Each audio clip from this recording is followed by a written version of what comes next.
गांव में एक घर था।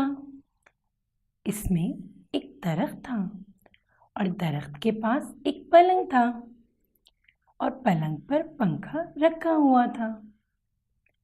जरा दूर एक मेज रखी थी। मेज पर प्याज और प्याला रखा हुआ था। दरख्त के ऊपर एक परिंदा और पतंगा उड़ रहे थे। ठंडी हवा चल रही थी। सब बहुत खुश थे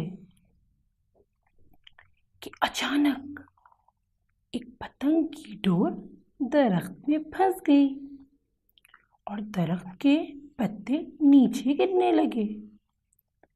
पतंगा और परिंदा दोनों पतंग के पीछे पीछे गए और बोले, बी पतंग, तुमने हमारे दरख्त के पत्ते क्यों गिराए? मगर पतंग तो कुछ बोली ही नहीं।